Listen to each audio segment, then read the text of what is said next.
प्रोनेसिस investor academy के इस brand new video में आप सभी का बहुत बहुत स्वागत है। ज़्यादा रिटर्न जनरेट करने के लिए हमें अपना इन्वेस्टमेंट कहाँ करना चाहिए, equity, debt, gold, real estate या फिर यूएस इक्विटीज़ में। तो इन सारे ऑप्शंस के बारे में मैं इस वीडियो में आपको डिटेल में बताने जा रहा हूं कि कहां से आप किस तरह का परफॉर्मेंस एक्सपेक्ट कर सकते हैं। साथ ही मैं बताऊंगा कि इस तरह के मार्केट कंडीशन में मैं अपना इन्वेस्टमेंट कैसे कर रहा हूं, कहां रिटर्न ज़्यादा मिलेगा। अगर हमें ये समझना है तो सबसे पहले ये समझना होगा कि कौन कौन से इन्वेस्टमेंट ऑप्शंस हमारे पास अवेलेबल हैं। तो देखिए 4 एसेट क्लासेस में जनरली हम अपना इन्वेस्टमेंट करते हैं। फर्स्ट है इक्विटी, सेकंड है डेट, थर्ड है रियल एस्टेट और फोर्थ है कमोडिटीज़। तो कमोडिटीज़ में मोस्टली हम गोल्ड में इन्वेस्टमेंट करते हैं और इक्विटी में ऑफ कोर्स इंडियन इक्विटी के साथ साथ डाइवर्सिफिकेशन के लिए हम फॉरेन इक्विटीज़ में भी अपना इन्वेस्टमेंट करते हैं, जो कि मोस्टली होता है यूएस इक्विटीज़। तो फ्यूचर में इन एसेट क्लासेस से हम किस तरह का परफॉर्मेंस एक्सपेक्ट कर सकते हैं, अगर ये हमें अच्छी तरह से समझना है तो सबसे पहले ये जानना होगा कि पास्ट में इन एसेट क्लासेस का परफॉर्मेंस कैसा रहा है। तो सबसे पहले हम इन सारे एसेट क्लासेस का लास्ट 15 और 20 ईयर का परफॉर्मेंस चेक कर लेते हैं। यहाँ पे आप इन सारे एसेट क्लासेस का पास्ट परफॉर्मेंस चेक कर सकते हैं। देखिए यहाँ पे इंडियन इक्विटी है, निफ्टी 50 का रिटर्न्स लिया गया है, यूएस इक्विटी में S&P 500 का रिटर्न लिया गया है, गोल्ड का रिटर्न है, रियल एस्टेट का रिटर्न है और डेट का रिटर्न है। तो यहाँ पे गोल्ड, रियल एस्टेट और डेट में किनका रिटर्न लिया गया यहाँ पे ये समझाया गया है। तो यहाँ पे देखिए जो भी रिटर्न है वो एज ऑन 31 जुलाई 2024 का है। जो भी रिटर्न है वो कंपाउंडेड एनुअलाइज रिटर्न है और यहाँ पे number of times of your money, मतलब आपने इन्वेस्ट किया तो मनी कितने गुना हो जाएगा इन्वेस्टमेंट के बाद, वो शो किया गया है। तो देखिए लॉन्ग टर्म अगर आप देखें तो लाइक 15 ईयर्स देखें तो 15 ईयर्स में यूएस इक्विटीज़ का रिटर्न सबसे ज़्यादा है, इंडियन इक्विटीज़ से ज़्यादा है। गोल्ड का भी रिटर्न ठीक है 10+, रियल एस्टेट का सबसे कम रिटर्न यहाँ आपको देखने को मिलेगा। 20 ईयर में जाएंगे तो इंडियन इक्विटीज़ नंबर 1 है, 16% के आसपास का रिटर्न, ह्यूज। और यहाँ पे भी गोल्ड का रिटर्न देखिए ऑलमोस्ट 13% का, बहुत अच्छा रिटर्न है। और यहाँ पे डेट का रिटर्न सबसे कम आ जाता है 20 ईयर में जाएंगे। इसी तरह आप 1 ईयर, 3 ईयर, 5 ईयर, 10 ईयर का भी परफॉर्मेंस चेक कर सकते हैं। यहाँ पे देखिए अगर आपने इन्वेस्ट किया तो पैसा कितनी गुना हो जाएगा। किसी ने निफ्टी 50 में 20 ईयर्स पहले इन्वेस्टमेंट किया होगा तो उसका पैसा 20 टाइम्स लगभग हो गया होगा। यूएस इक्विटीज़ में 13.4 टाइम्स के आसपास, गोल्ड में भी 11 टाइम्स के आसपास, रियल एस्टेट में अबाउट 5 टाइम्स के आसपास और डेट में अबाउट 4 टाइम्स के आसपास। अभी जो डिटेल्स हमने चेक किया उससे तो एक क्वाइट क्लियर है कि लॉन्ग टर्म में इक्विटी से ही सबसे ज़्यादा रिटर्न आता है। तो अगर आप ज़्यादा रिस्क ले सकते हैं, आपका इन्वेस्टमेंट होराइजन लॉन्ग टर्म या वेरी लॉन्ग टर्म का है, तो आपका ज़्यादातर पैसा इक्विटी में ही होना चाहिए, ये तो क्लियर है। तो सारे एसेट क्लासेस में ऑफकोर्स सबसे पहले हम इक्विटी से ही स्टार्ट करते हैं। तो देखिए फिलहाल वर्ल्ड इकोनॉमी को अगर आप देखेंगे, इंडियन इकोनॉमी को देखेंगे तो बहुत पॉजिटिविटी है। क्यों है? क्योंकि देखिए कोविड के बाद इन्फ्लेशन बहुत तेज़ी से बढ़ा था, उसके कारण इंटरेस्ट रेट बहुत तेज़ी से बढ़ा, जिसके कारण ना स्लो डाउन आया वर्ल्ड इकोनॉमी में।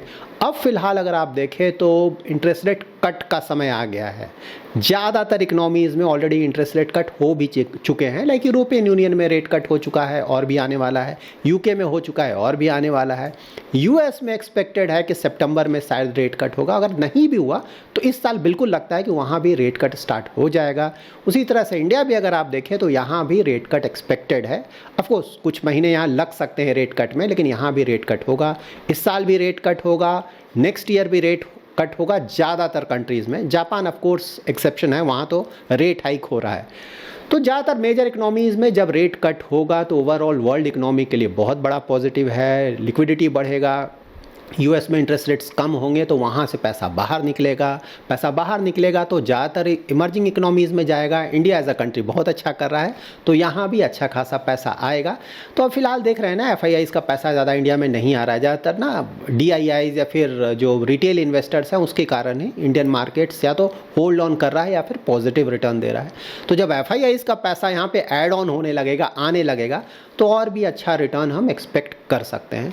तो ओवरऑल यूएस इकोनॉमी को भी अगर आप देखें, इंडियन इकोनॉमी को भी देखें तो रेट कट के कारण और भी इम्प्रूवमेंट आएगा, जिसके कारण स्टॉक मार्केट का परफॉर्मेंस इम्प्रूव करेगा। यहाँ पे इंडियन इकोनॉमी को अगर आप देखें तो यस ज़्यादातर पैरामीटर्स बहुत अच्छे हैं, लेकिन वैल्यूएशन जो है हमारे स्टॉक मार्केट का वो ज़्यादा है। खासकर मिड कैप और स्मॉल कैप। तो यहाँ पे आप ध्यान में रखें, लार्ज कैप अभी भी देखें तो ठीक ठाक वैल्यूड है, स्लाइटली ओवर वैल्यूड हम बोल सकते हैं, बहुत ज़्यादा ओवर वैल्यूड नहीं है, अर्निंग्स भी ठीक ठाक आया है। लेकिन मिड कैप स्मॉल कैप का जिस तरह का अर्निंग आया है उसके मुकाबले अगर आप वैल्यूएशन देखें तो वैल्यूएशन कई केसेस में बहुत ज़्यादा है। तो इन्वेस्टमेंट करते वक्त हमें ऑफकोर्स इन बातों का ध्यान रखना चाहिए। अगर आप सोच समझकर अच्छे क्वालिटी के म्यूचुअल फंड स्कीम्स और स्टॉक्स में इन्वेस्टमेंट करते हैं वेरी लॉन्ग टर्म के लिए, तो वहाँ पे बिल्कुल चीज़ें अच्छी लग रही हैं, खासकर इंडियन स्टॉक मार्केट के लिए। इस वीडियो को वॉच करने के दौरान अगर कोई भी वैल्यू एडिशन हो रहा हो तो वीडियो को लाइक एंड शेयर जरूर करें, और अगर पहली बार हमारे यूट्यूब चैनल पे आए हैं, आपने हमारा यूट्यूब चैनल सब्सक्राइब नहीं किया है तो जरूर सब्सक्राइब करें। इस मार्केट कंडीशन में मैं अपना इन्वेस्टमेंट कैसे कर रहा हूं, तो देखिए दो तरीके से मैं अपना इन्वेस्टमेंट करता हूं। एक तो म्यूचुअल फंड के थ्रू। म्यूचुअल फंड का इन्वेस्टमेंट मेरी वाइफ के नाम से होता है, मेरे नाम से नहीं होता है। मैं डायरेक्टली स्टॉक्स में इन्वेस्टमेंट करता हूं। तो देखिए अगर म्यूचुअल फंड देखेंगे तो म्यूचुअल फंड में जनरली मैं कोई चेंजेस नहीं करता हूं। मैंने आप लोगों को हमेशा बताया large cap, mid cap, small cap, थोड़ा इंटरनेशनल फंड, यही सब कुछ मेरे पोर्टफोलियो में है। लार्ज कैप भी है, मिड कैप भी है, स्मॉल कैप भी है और इंटरनेशनल फंड भी है। इंटरनेशनल में सिर्फ यूएस इक्विटीज़ है। तो इसमें ना एसआईपी के थ्रू इन्वेस्टमेंट जाता है, एसटीपी के थ्रू इन्वेस्टमेंट जाता है। लमसम मैं शायद ही कभी करता हूँ। अगर बहुत पैसा मतलब बड़ा पैसा है तो जनरली 6 मंथ्स के एसटीपी के थ्रू मैं अपना इन्वेस्टमेंट करता हूँ। तो यहाँ पे कोई चेंजेस जनरली मैं नहीं करता हूँ। जो भी इन्वेस्टमेंट चल रहा है थॉट आउट प्रोसेस है। हाँ, थोड़े बहुत जो एसआईपी है या फिर एसटीपी का अमाउंट है वो mid cap, large cap, small cap में थोड़ा बहुत मैं चेंज करता रहता हूँ, वो करता हूँ।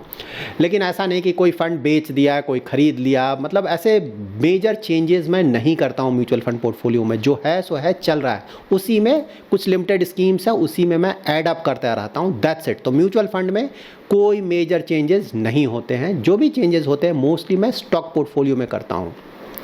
तो देखिए फिलहाल मैंने स्टॉक पोर्टफोलियो में ना कुछ रेलवे स्टॉक्स रखा हुआ था, कुछ डिफेंस के स्टॉक्स रखा हुआ था मैंने अपने पोर्टफोलियो में। तो कुछ समय पहले मैं उससे निकल चुका हूँ क्योंकि अच्छा खासा रिटर्न आ चुका था। आगे भी रिटर्न आएगा, ऐसा नहीं कि रिटर्न नहीं आएगा, लेकिन वैल्यूएशन बहुत ज़्यादा हो चुका है। तो जब वैल्यूएशंस और भी थोड़े अट्रैक्टिव होंगे तो शायद मैं फ्यूचर में थोड़ा और एक्सपोजर लूँ, बट फिलहाल एक्सपोजर नहीं है। अभी मेरा टारगेट क्या है? अभी टारगेट है मेरा आईटी सेक्टर के स्टॉक्स। वहाँ पे मैंने एक्सपोजर काफ़ी बढ़ा लिया है और आने वाले समय में थोड़ा और बढ़ाऊँगा। और साथ ही कुछ जो मैंने लिक्विडेट किया है स्टॉक्स को, लाइक मैंने बोला रेलवे या फिर डिफेंस के स्टॉक्स, उसका जो पैसा है वो मैंने क्या किया, तो फिलहाल मैंने गिल्ट म्यूचुअल फंड्स में रखा हुआ है। डेट को मैं ऑफकोर्स कवर करूंगा आगे। तो गिल्ट म्यूचुअल फंड को इसलिए मैं इन्वेस्ट इसलिए किया है क्योंकि डेट अगर आप देखें, इंडियन डेट मार्केट, मैंने ऑलरेडी बताया कि रेट कट होने वाले, इंडिया में भी रेट कट होगा आने वाले फ्यू मंथ्स में। तो जब भी रेट कट होता है तो ओवरऑल डेट के लिए बहुत अच्छा होता है। ऑलरेडी अगर आपने डेट में इन्वेस्टमेंट किया होगा, लाइक डेट म्यूचुअल फंड, तो आपको अच्छा खासा रिटर्न आ रहा होगा। एफडी में भी अब ज़्यादा रिटर्न आ रहा है। तो जब रेट कट होंगे तो वैसे ना डेट म्यूचुअल फंड्स जिसका ड्यूरेशन ज़्यादा है तो वहाँ पे आप काफ़ी हाई रिटर्न्स एक्सपेक्ट कर सकते हैं। तो ऑफकोर्स म्यूचुअल फंड्स है, किसी तरह की कोई गारंटी तो नहीं है, लेकिन 10% प्लस का रिटर्न तो बिल्कुल मिलना चाहिए। और अगर सब चीज़ें फेवरेबल है तो अबाउट 15% के आसपास का गिल्ट म्यूचुअल फंड में हम एक्सपेक्ट कर सकते हैं। अगेन किसी तरह की कोई गारंटी नहीं है, सब्जेक्ट टू मार्केट रिस्क है, इंटरेस्ट रेट रिस्क है। अगर ऊपर चला गया तो रिटर्न्स कम भी हो जाएंगे। बट हाँ, इस तरह का मेरा एक्सपेक्टेशन ये है कि इस तरह का रिटर्न मैं एक्सपेक्ट कर सकता हूँ।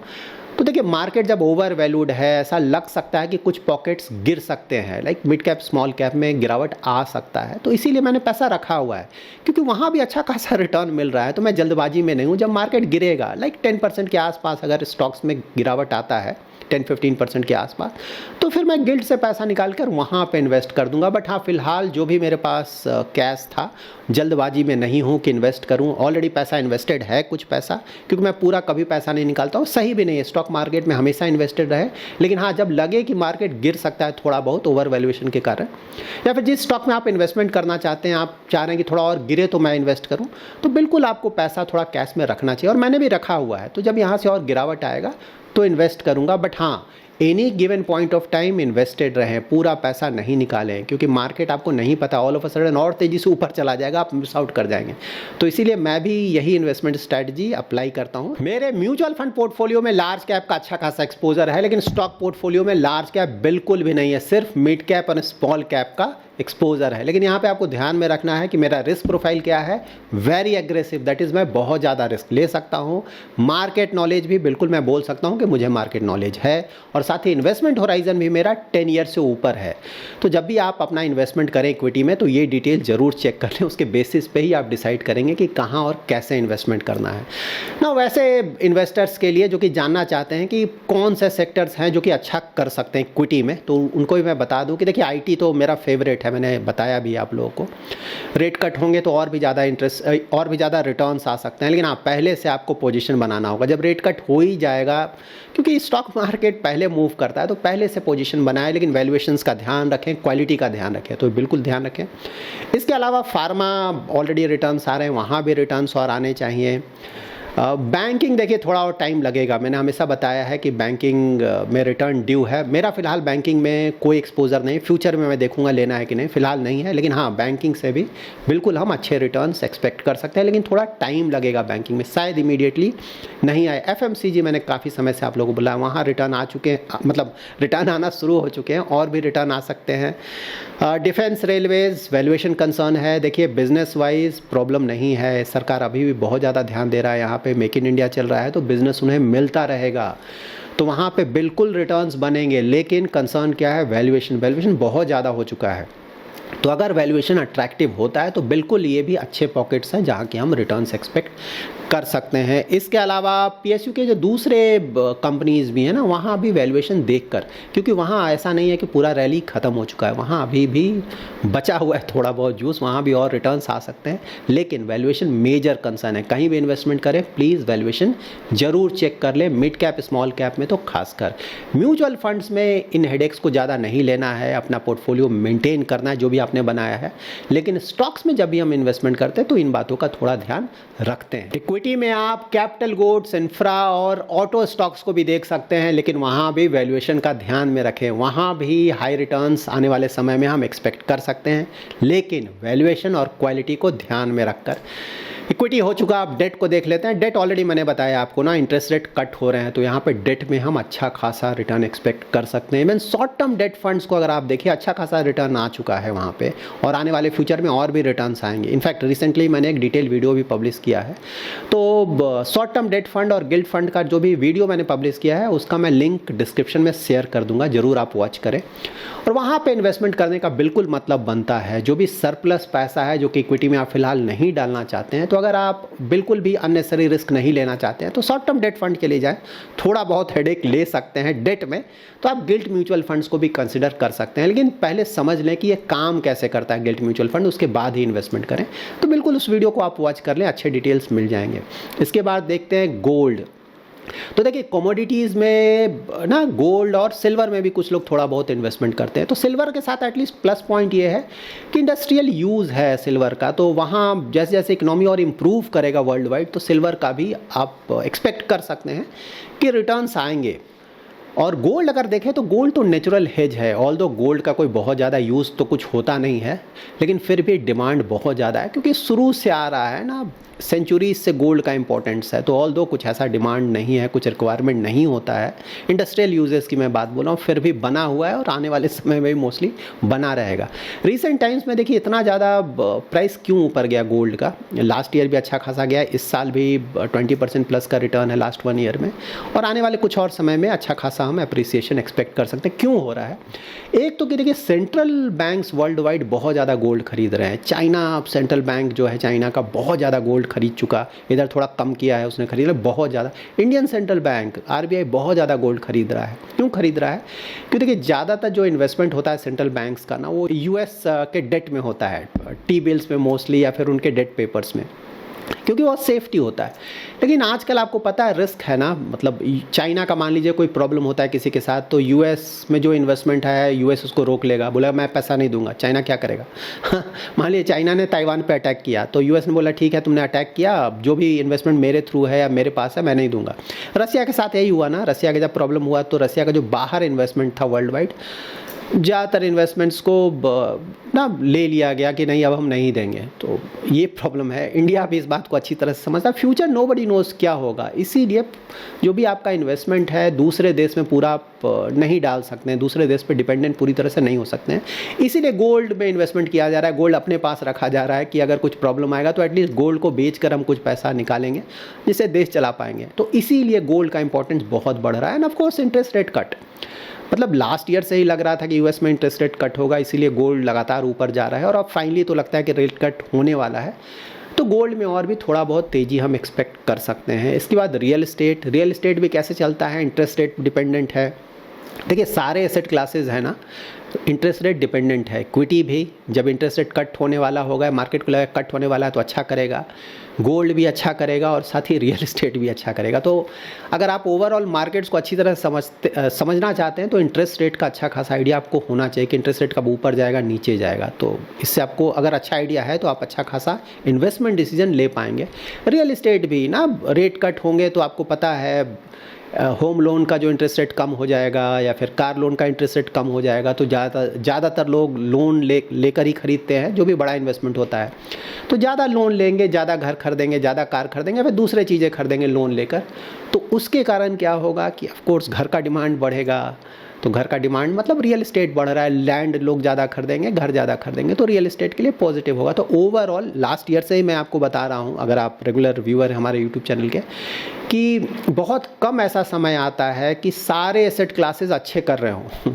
तो ये वही समय है, सारे एसेट क्लासेस अच्छे कर रहे हैं। इवन बिटकॉइन भी अच्छा खासा अभी तो थोड़ा गिरा है, लेकिन हाँ इंटरेस्ट रेट कट का जब और बात आगे बढ़ेगा तो जो क्रिप्टो करेंसीज़ है वहाँ भी उम्मीद है कि परफॉर्मेंस ठीक ठाक रहेगा। तो ओवरऑल देखें कि तो चीज़ें अच्छी है, सिर्फ ध्यान क्या रखना है कि सोच समझ कर इन्वेस्टमेंट करें। अगर आपको बिल्कुल भी आइडिया नहीं तो किसी का हेल्प लें, खुद से बिना सोचे समझे इन्वेस्टमेंट नहीं करें। अलग अलग एसेट क्लास का जो परफॉर्मेंस होता है अलग अलग साल में अच्छा होता है, इसीलिए डाइवर्सिफाई करके रखें। कभी गोल्ड अच्छा करेगा, कभी डेट अच्छा करेगा, कभी इक्विटी अच्छा करेगा, कभी रियल एस्टेट अच्छा करेगा। तो रिटेल इन्वेस्टर्स के पास फॉर्चुनेटली म्यूचुअल फंड रूट है, सभी एसेट क्लासेस में आप अपना इन्वेस्टमेंट कर सकते हैं।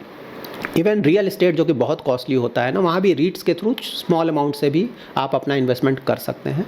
तो ट्राई करें कि डाइवर्सिफाई करके अपना रखें पोर्टफोलियो। लाइक इक्विटी तो ज़्यादा एक्सपोजर होना ही चाहिए, साथ में डेट का, अभी तो डेट का समय चल रहा है, एटलीस्ट ये साल नेक्स्ट ईयर तो बिल्कुल लगता है कि डेट से अच्छा खासा रिटर्न्स हम एक्सपेक्ट कर सकते हैं, तो डेट में बिल्कुल एक्सपोजर लिया जा सकता है। और थोड़ा बहुत एक्सपोजर अगर चाहे तो गोल्ड में भी रख सकते हैं। So that's it in this video. इस वीडियो से रिलेटेड अगर कोई भी क्वेरी है तो आप कमेंट में ज़रूर मेंशन करें, मैं ट्राई करूंगा आने वाले वीडियोस में उन्हें आंसर करने का। Thanks lot for watching.